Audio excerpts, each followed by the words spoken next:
नमस्कार दोस्तों, कैसे हैं आप सब लोग। अगर आप मेरे चैनल पर नए हैं तो लाइक करें और सब्सक्राइब करें। शिव पुराण महात्म्य का 5वां अध्याय, बिंदुक का पिशाच योनि से उद्धार। सूत जी बोले, शौनक एक दिन चंचुला आनंद में मग उमा देवी के पास गई और दोनों हाथ जोड़कर उनकी स्तुति करने लगी। चंचुला बोली, हे गिरिराज नंदिनी स्कंद माता उमा, आप सभी मनुष्यों एवं देवताओं द्वारा पूज्य तथा समस्त सुखों को देने वाली हैं। आप शंभु प्रिया हैं, आप ही सगुणा और निर्गुणा हैं। हे सच्चिदानंद स्वरूपिणी, आप ही प्रकृति की पोषक हैं। हे माता, आप ही संसार की सृष्टि, पालन और संहार करने वाली हैं। आप ही ब्रह्मा, विष्णु और महेश को उत्तम प्रतिष्ठा देने वाली परम शक्ति हैं। सूत जी कहते हैं, शौनक, सद्गति प्राप्त चंचुला इस प्रकार देवी की स्तुति कर शांत हो गई। उसकी आंखों में प्रेम के आंसू उमड़ आए।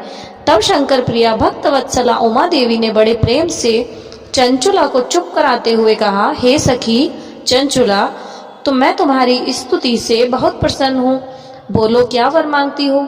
चंचुला बोली, हे गिरिराज कुमारी, मेरे पति बिंदुक इस समय कहाँ है, उनकी कैसी स्थिति है, मुझे बताइए और कुछ उपाय बताइए जिससे कि हम फिर से मिल सकें। हे महादेवी, मेरे पति एक शूद्र जाति वैश्या के प्रति आसक्त थे और पाप में ही डूबे रहते थे। गिरिजा बोली, बेटी, तुम्हारा पति बिंदुक बड़ा पापी था, उसका अंत बहुत भयानक हुआ। वैश्या का उपभोग करने के कारण वह मूर्ख नरक में अनेकों वर्ष तक अनेक प्रकार के दुख भोग कर अब शेष पाप को भोगने के लिए विंध्य पर्वत पर पिशाच की योनि में रह रहा है। वह दुष्ट वही वायु पीकर रहता है और सब प्रकार के कष्ट सहता है। सूत जी कहते हैं, शौनक, गौरी देवी की यह बात सुनकर चंचुला अति दुखी हुई। फिर मन को किसी तरह स्थिर करते हुए दुखी हृदय से माँ गौरी से उसने एक बार फिर से पूछा, हे महादेवी, मुझ पर कृपा कीजिए और मेरे पापी पति का अब उद्धार कर दीजिए। कृपा करके मुझे वह उपाय बताइए जिससे मेरे पति को उत्तम गति प्राप्त हो सके। गौरी देवी ने कहा, यदि तुम्हारा पति बिंदुक शिव पुराण की पुण्यमयी उत्तम कथा सुने तो वह इस दुर्गति को प्राप्त करके उत्तम गति का भागी हो सकता है। अमृत के समान मधुर गौरी का यह वचन सुनकर चंचुला ने दोनों हाथ जोड़कर मस्तक झुकाकर उन्हें बारंबार प्रणाम किया तथा प्रार्थना की कि मेरे पति को शिव पुराण सुनने की व्यवस्था करवाइए। ब्राह्मण पत्नी चंचुला के बार बार प्रार्थना करने पर शिव प्रिया गौरी ने भगवान शिव की महिमा का गान करने वाले गंधर्वराज तुम्बुरो को बुलाकर कहा, तुम्बुरो, भगवान तुम शिव में प्रीति है, तुम मेरे मन की सभी बातें जानकर मेरे कार्य को सिद्ध करते हो। तुम मेरी इस सखी के साथ विंध्य पर जाओ, वहां एक महाघोर और भयंकर पिशाच रहता है। पूर्व जन्म में वह पिशाच बिंदुक नामक ब्राह्मण मेरी इस सखी चंचुला का पति था। वह वैश्यगामी हो गया। उसने स्नान संध्या आदि नित्य कर्म छोड़कर अपवित्र रहने लगा। क्रोध के कारण उसकी बुद्धि भ्रष्ट हो गई। दुर्जनों से उसकी मित्रता तथा सज्जनों से द्वेष बढ़ गया था। वह अस्त्र शस्त्र से हिंसा करता, लोगों को सताता और घरों में आग लगा देता था। चांडालों से दोस्ती करता, वह रोज वैश्या के पास जाता था। पत्नी को त्याग कर दुष्ट लोगों से दोस्ती कर उन्हीं के संपर्क में रहता था। वह मृत्यु तक दुराचार में फंसा रहा।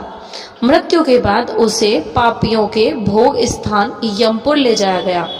वहां घोर नरकों को सहकर इस समय विंध्य पर्वत पर पिशाच बनकर रह रहा है और पापों का फल भोग रहा है। तुम उसके सामने परम पुण्यमयी पापों का नाश करने वाली शिव पुराण की दिव्य कथा का प्रवचन करो।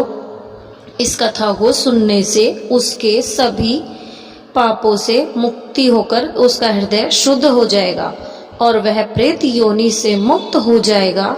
दुर्गति मुक्त होने पर उस बिंदुक नामक पिशाच को विमान पर बैठाकर तुम भगवान शिव के पास ले आना।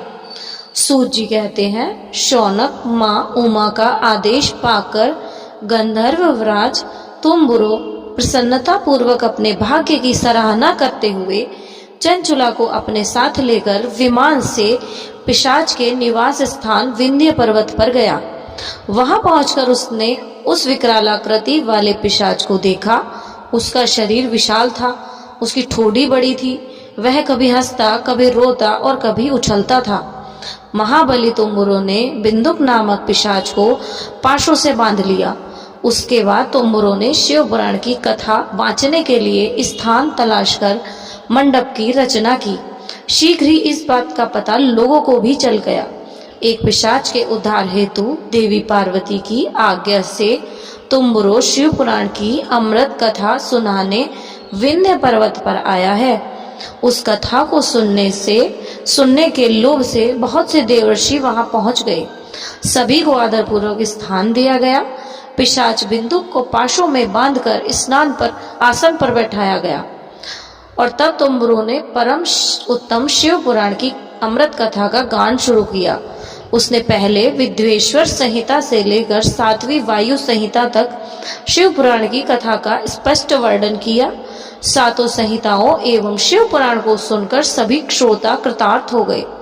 परम पुण्यमय शिव पुराण को सुनकर पिशाच सभी पापों से मुक्त हो गया और उसने पिशाच शरीर का त्याग कर दिया। शीघ्र ही उसका रूप दिव्य हो गया, उसका शरीर गौरवर्ण हो गया, शरीर पर श्वेत वस्त्र एवं पुरुषों के आभूषण आ गए।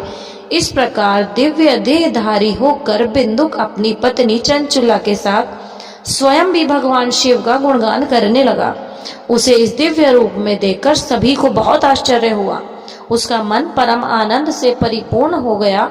सभी भगवान महेश्वर के अद्भुत चरित्र को सुनकर कृतार्थ हो उनका यशोगान करते हुए अपने अपने धाम को चले गए।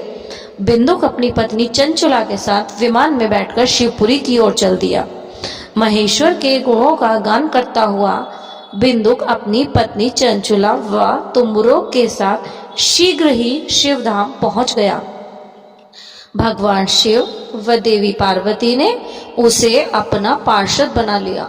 दोनों पति पत्नी सुखपूर्वक भगवान महेश्वर एवं देवी गौरी के श्री चरणों में अविचल निवास पाकर धन्य हो गए। 5वां अध्याय समाप्त। हर हर शंभु, जय महादेव। धन्यवाद।